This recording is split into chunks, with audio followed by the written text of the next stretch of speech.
Este podcast se presenta con el apoyo de Santa Tirsa Café con Facesar, Oleoflores y Mendoza Lara en Consultores. Bienvenido a Café con Quique, un espacio donde las ideas, donde los datos, donde las emociones acompañan al café.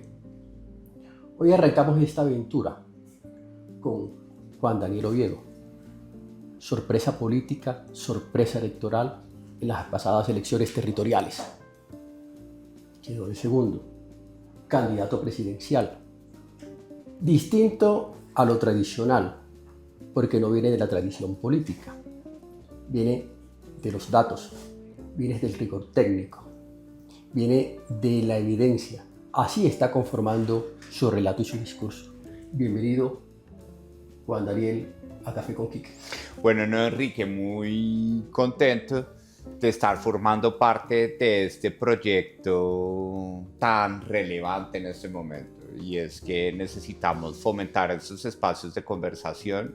Y creo que lo que no solamente vamos a aportar nosotros en este Café con Quique, sino los demás invitados que vengan, va a ser supremamente valioso para tener perspectiva de los problemas del país y sobre todo claridad de las soluciones que debemos plantear para que este país sea un país mejor. Y hablemos de los datos y hablemos del relato.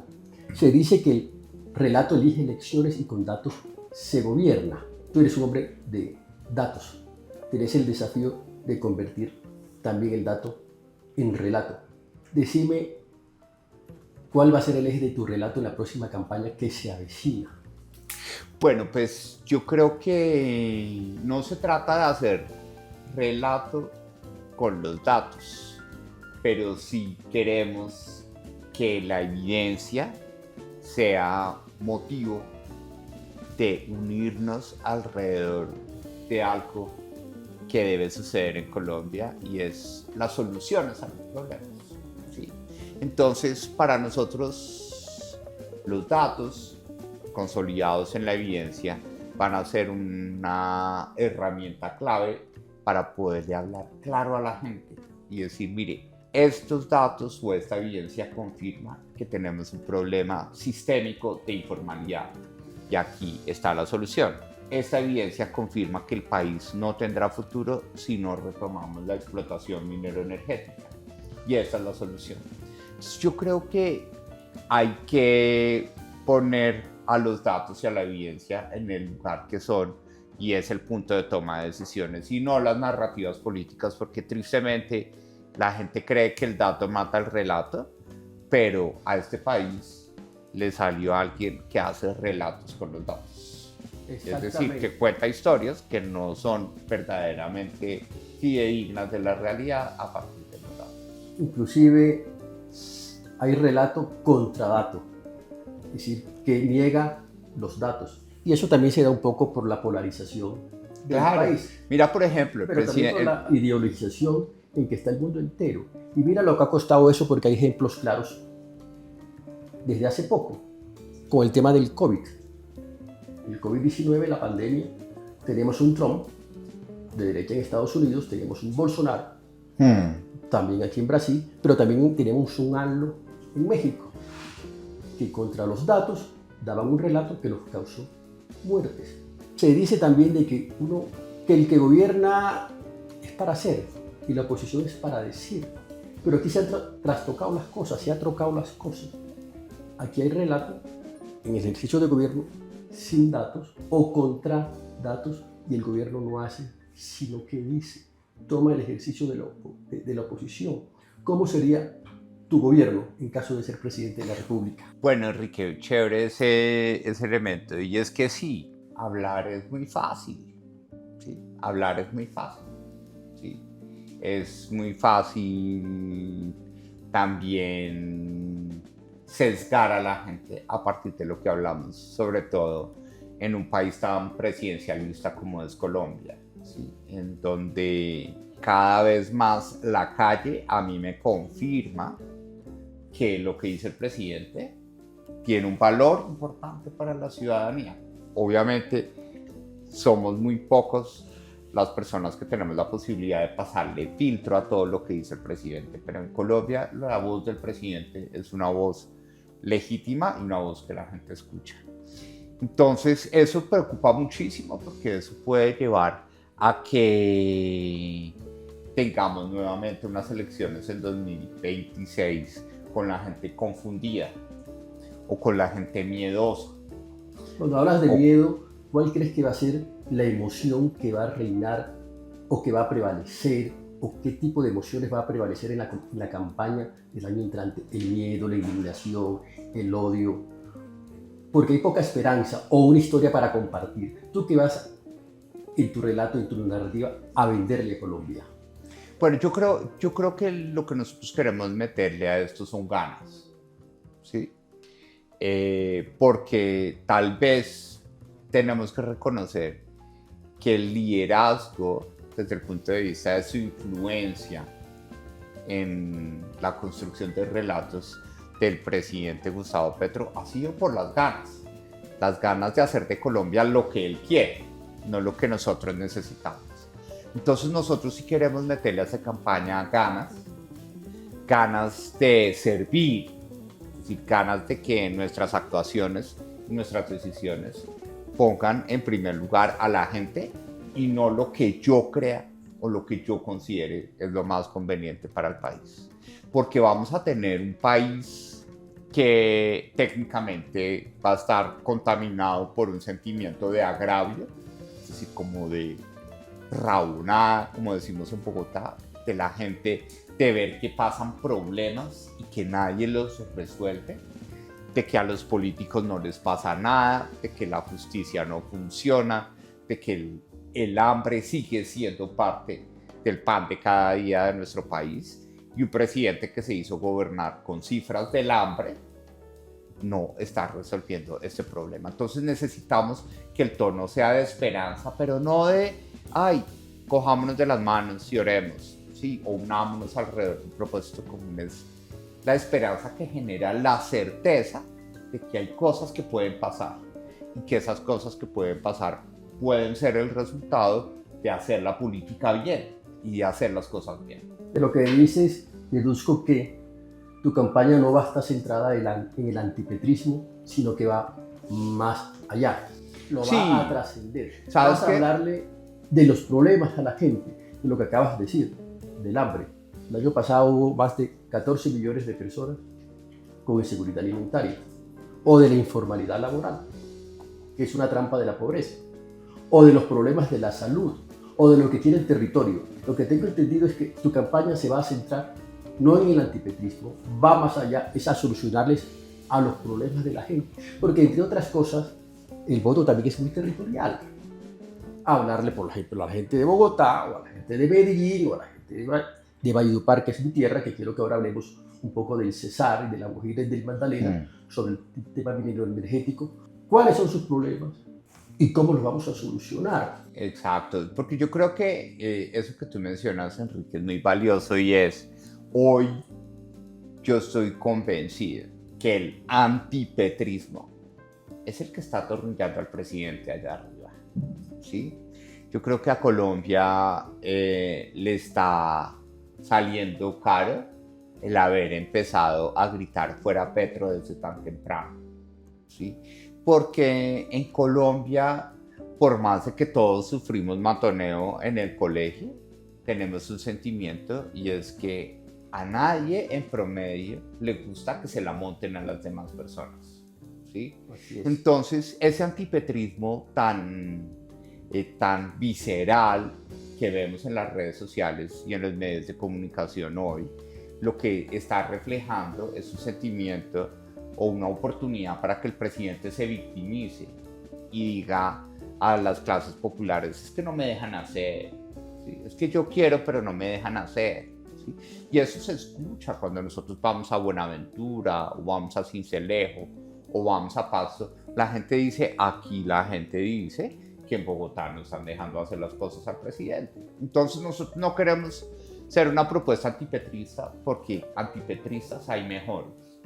Pero yo creo que Colombia no va a elegir un antipetrista, sobre todo porque tenemos que pensar que el 7 de agosto de 2026, cuando yo sea presidente, ellos que no han sido eficaces en el gobierno para convocar al país a las calles, como oposición, sí han demostrado ser eficaces a la hora de convocar al país a las calles. Entonces, necesitamos que las elecciones de 2026 sean unas elecciones en las que reine la unión, porque o si no, entonces vamos a llegar el 7 de agosto de 2026 con muchas buenas intenciones, pero no vamos a poder gobernar por la tensión política tan tremenda que se va a plantear. Entonces aquí se necesita es un discurso de conciencia, de decir sí, tal vez nos equivocamos, tal vez estamos distraídos, pero eso no amerita destruirlo todo para volver a comenzar, sino que somos capaces de retomar el rumbo y acelerar aquellas causas en las que no ha sucedido nada a lo largo de estos últimos 3 años. Entonces yo creo que es un sentimiento de esperanza, pero una forma de esperanza pragmática, la que se alimenta o se legitima con la certeza de que las cosas pueden suceder y que la política también se puede hacer bien. Te hablaste de la unión. ¿Con quién sí y con quién no? ¿Con quién estás hablando? ¿Con quién no hablarías nunca?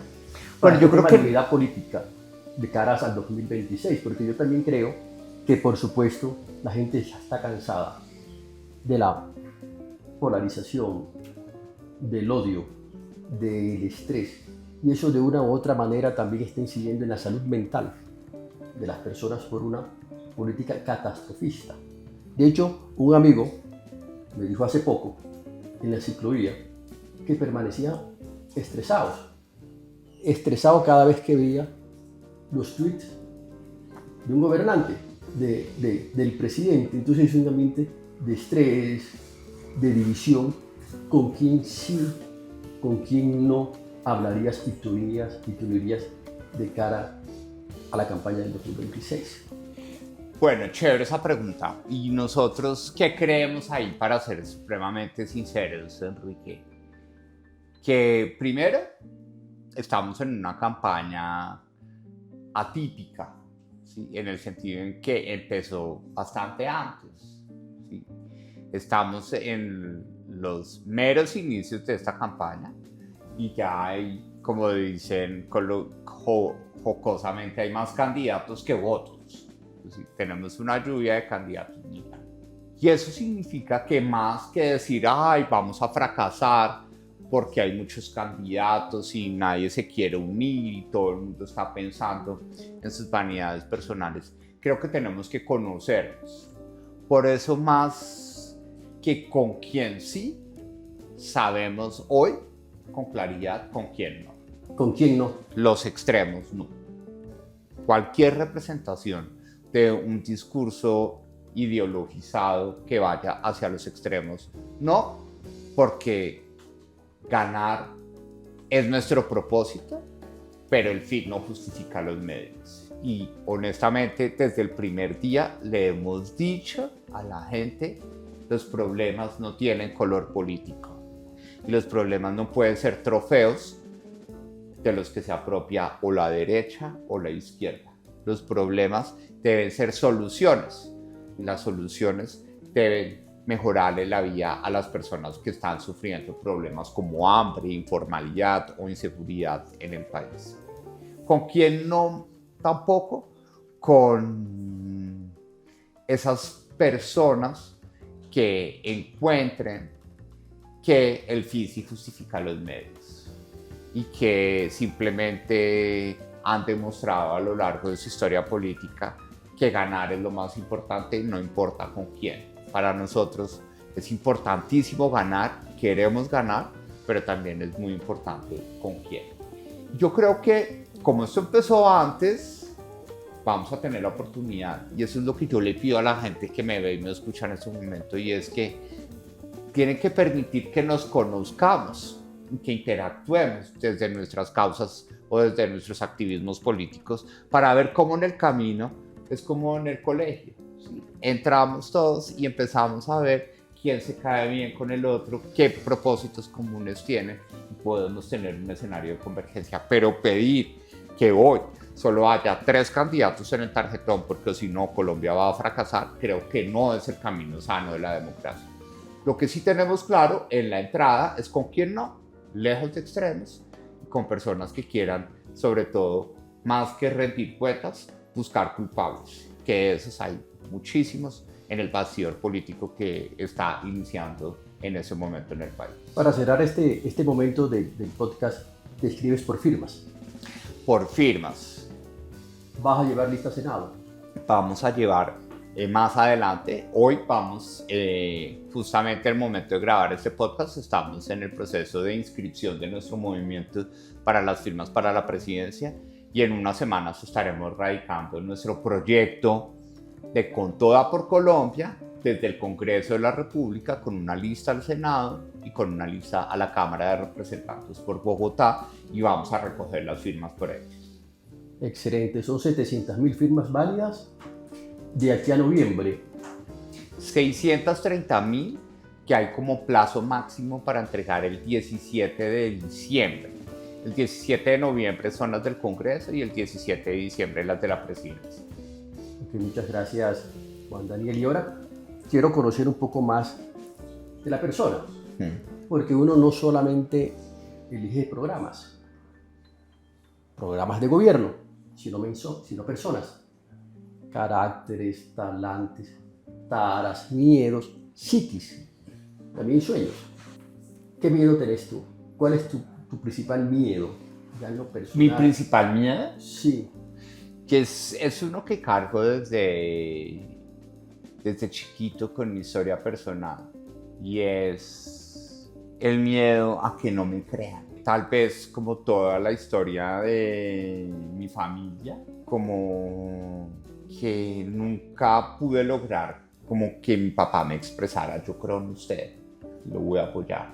Entonces me da mucho miedo en política que con todo este sentimiento de decepción y de rabonada que tiene la gente con la política, porque la gente lo vive así y uno lo ve en la calle y es que ustedes son lo peor, vienen, nos dan besos y después nunca vuelven y nos hablan y se acuerdan de nosotros. Da miedo que en esa decepción, no me gusta usar esa palabra, pero una apuesta honesta, sincera, llamémoslo así, y clara, de hacer política bien, pero de hacer política, no antipolítica, sino de hacer política bien, por encima de la mesa, pues no genere esa credibilidad que tanto se necesita para que podamos recuperar la confianza en la política. Ese es mi principal miedo. ¿Qué te mueve el corazón? ¿Qué me mueve? Sí. ¿Qué te arruga el corazón? ¿Qué te lo mueve? ¿Qué? Hay algo muy importante, y es como la complejidad del desafío.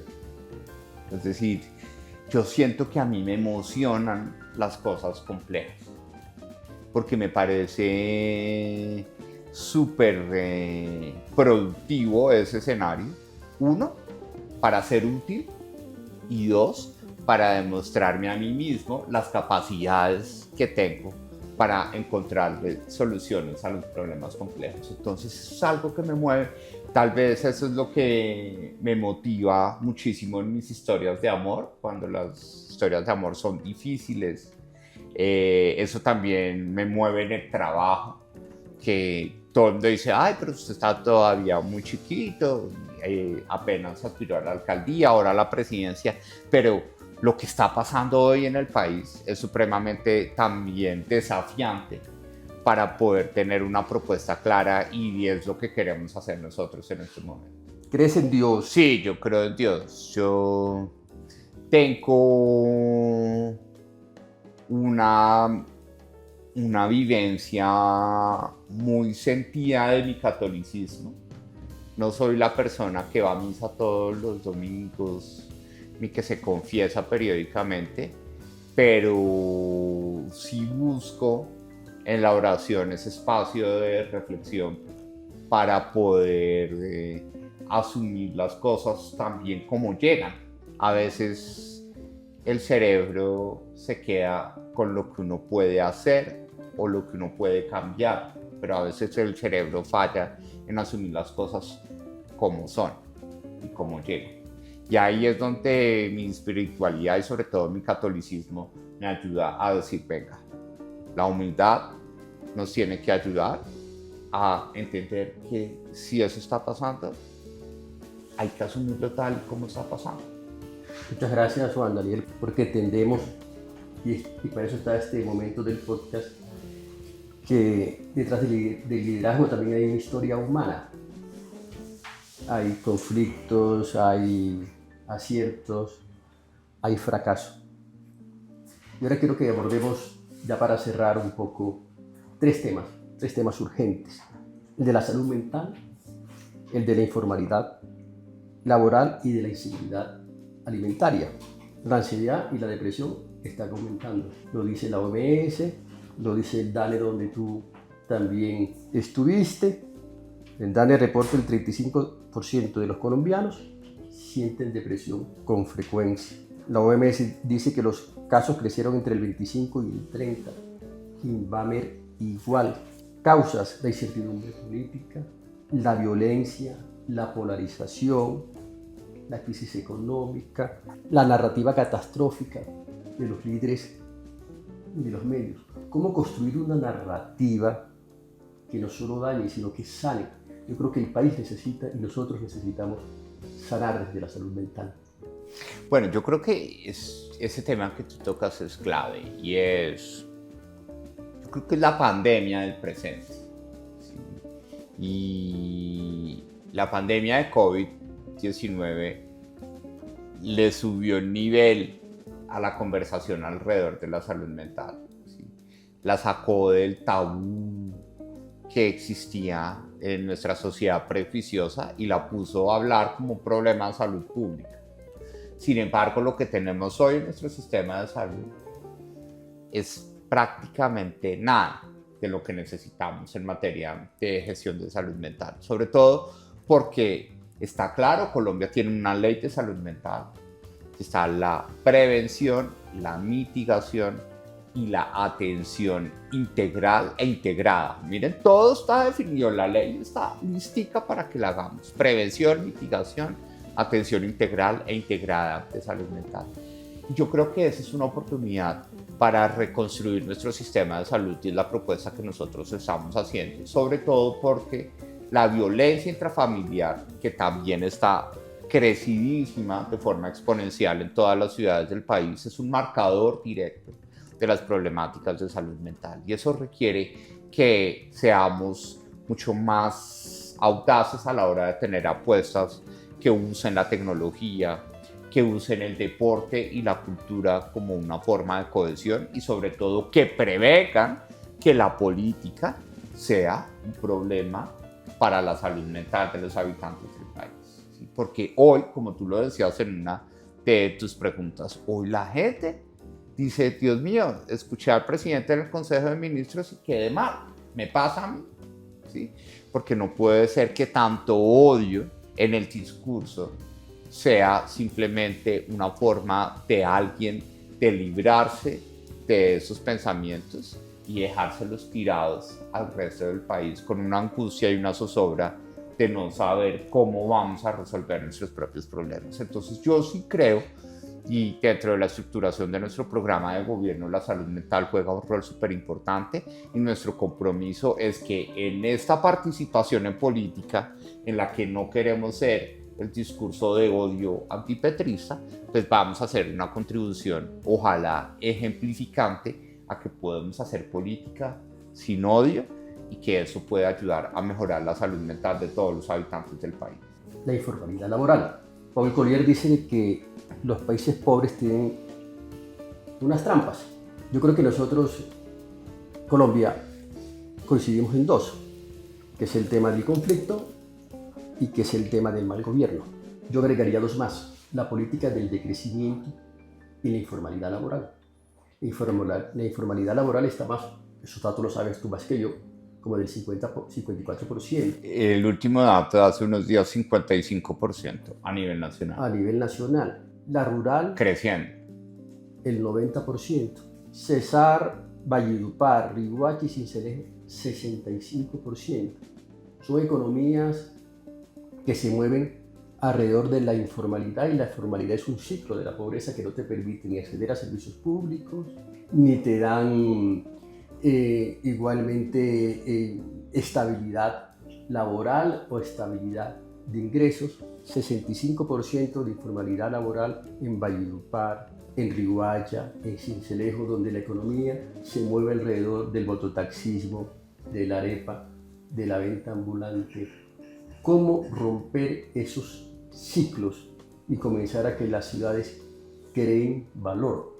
Bueno, lo primero, que es uno de los puntos en los que nosotros tenemos más ganas, junto con el de seguridad, de hablar claro, y es la informalidad. Tenemos que dejarla de ver como una persona, porque hoy decimos hay mucha informalidad.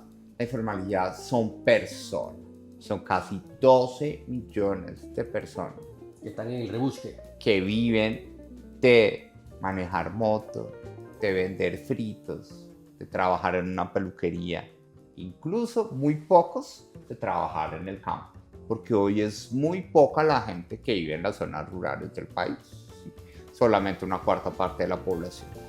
Entonces, más que querer acabar con la informalidad, necesitamos entender de primera mano, y en eso ya existen unos datos muy claros del DANE que se van a perfeccionar con los datos del censo económico que estarán públicos para el momento que asumamos la presidencia de la República, y es: necesitamos hablar con la gente que está en la informalidad, utilizar la tecnología y sobre todo promover los pagos digitales como el sistema BRE que se está implementando en Colombia, para que todos esos gastos hormiga que hacemos en Colombia se hagan a través del teléfono o de códigos QR, para visibilizar la capacidad de generar ingresos. Eso es lo primero que necesitamos saber para poder saber cuánto crédito le podemos llevar de forma competitiva y subsidiada a las personas que se encuentran en la informalidad. Y por último, creemos que además de hablar claro, de visibilizar y de utilizar la tecnología, necesitamos seguramente avanzar, o por qué no tomarlo como bandera de nuestro propósito, que la salud ya no sea un costo descontable del empleado en el contrato laboral formal. Hoy, cuando Colombia tiene una cobertura de casi el 94% de sus habitantes con aseguramiento en salud, pues ese costo que genera el contrato formal a la hora de deducir el pago a salud o el aporte a salud del empleado, pues es un detrimento o un desincentivo a la contratación formal. Si logramos que todo el sistema de salud en Colombia se financie a través de impuestos y a través de aseguramientos complementarios, vamos a lograr que la definición propia de informalidad en Colombia disminuya, en la medida en que ya no vamos a necesitar pensar en que si soy formal me descuentan de la salud, y si soy informal simplemente yo me quedo con eso y espero a que no me enferme. Esas serían como las apuestas claras que nosotros tenemos: visibilización, tecnología que permita acceso a crédito y el sistema de protección social universal que garantice que la salud se financia con los impuestos de todos los habitantes del país y no necesariamente con las contribuciones que hacen los empleados formales en Colombia. Entonces era un punto central dentro de tu campaña. Te escuché también el tema de seguridad ciudadana. ¿Cómo abordar el tema de seguridad? Bueno, yo creo que la seguridad es innegablemente uno de los temas más comunes de las conversaciones que tenemos en la calle o en la mesa o en ese tipo de conversaciones. Pero algo que sí nos ha quedado claro frente a la ausencia de una apuesta clara en materia de seguridad por parte de ese gobierno es que hoy, para el colombiano o colombiana promedio, la seguridad ya no es simplemente menos plomo. La seguridad es bienestar. La seguridad es presencia del Estado con proyectos agrícolas, presencia del Estado con un centro de salud, presencia del Estado con acceso al sistema educativo. Eso significa que la seguridad hoy ya no es simplemente paz o no paz, hablo o no hablo, más plomo o más presupuesto para el ejército. Necesariamente tenemos que incrementar el presupuesto para nuestras fuerzas militares. necesariamente tenemos que trabajar de cómo vamos a reincorporar, y eso requiere una reforma legal, a todas las personas que forzosamente han sido apartadas del servicio y que han sido sujetos de entrenamientos de los mejores estándares en materia de contingencia y de prevención de hechos de terrorismo o de secuestro. ¿Sí? Necesariamente necesitamos articularnos mejor con los liderazgos locales, particularmente con alcaldes y gobernadores y con todos, para que haya seguridad también en las ciudades. Pero esto hoy requiere también de mucha inteligencia económica. Hoy los grupos al margen de la ley se están financiando desde la economía legal. Hoy hay algunos en los escándalos de corrupción que están contratando directamente con el Estado, es decir, hoy hay grupos ilegales que logran recibir un giro del tesoro de la nación, porque son contratistas del Estado. Entonces, hoy la presencia de estos grupos al margen de la ley dentro de la economía lícita o legal nos lleva a que sea necesario ponerle toda la lupa a lo que está pasando en la economía legal, fortalecer la unidad de información y análisis financiero que tiene el Estado colombiano, ¿sí? Porque es la única entidad que tiene acceso a cualquier tipo de información en un proceso judicial, incluso la que tiene reserva estadística cuando yo era del DANE, para ir detrás de esos objetivos de alto valor y verdaderamente desmantelar esas infraestructuras económicas que hoy desde la legalidad le están dando plata a estos grupos al margen de la ley. Y lo último, necesitamos que las comunidades sean protagonistas, ¿sí? Hay que pasar la página y dejar de pensar que asegurar o organizar las comunidades para mejorar la seguridad en barrios o en zonas rurales es generar grupos paramilitares o revivirlas, convivir. No, hoy hay formas claras a través de las cuales la tecnología, con botones de pánico, con cámaras interconectadas, pueden ayudar a que la comunidad colabore de forma honesta, activa y sin ningún tipo de prejuicio político con las autoridades para que podamos mejorar no solo la seguridad en general, sino la seguridad en las ciudades, porque es donde está más afectado la percepción de inseguridad que tienen los habitantes del país. Contigo la paz total no va más, entonces.